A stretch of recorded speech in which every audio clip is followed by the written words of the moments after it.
Hello, I'm Andrea, and I have a little request. Please close your eyes and imagine you're outside. It's night, there is a little bit of wind, and it's refreshing.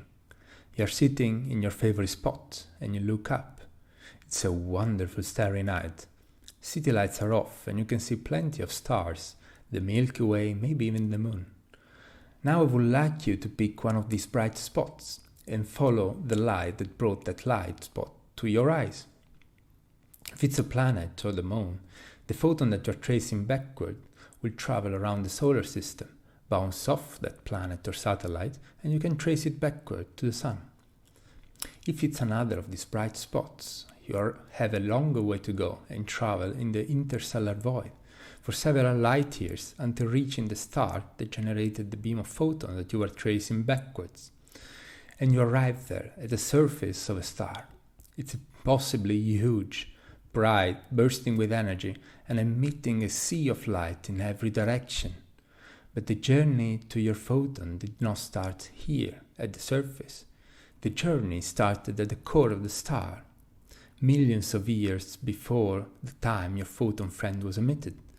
Two or more nuclei collided and originated the energy and the photon. They traveled the massive heated environment of stars and space, reaching your retina millions of years later. The collision between nuclei generated the wonderful night sky you're watching. Every flicker you see in the night sky was, at some point, a nuclear reaction.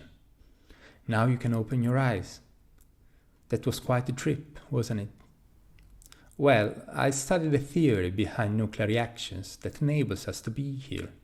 We need the theory because despite the fact that the core of a star is heated, pressured and energetic, on the nuclear scale, actually the reaction happens at low energy.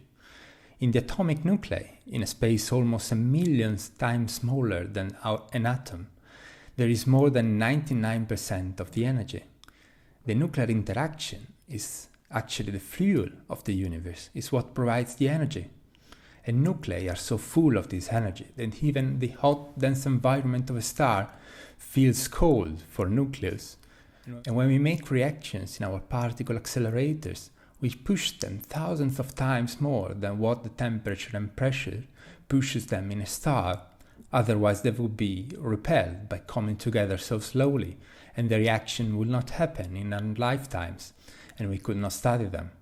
Therefore, we need theory in order to understand this behavior and extrapolate what we know on Earth to what happens in the stars.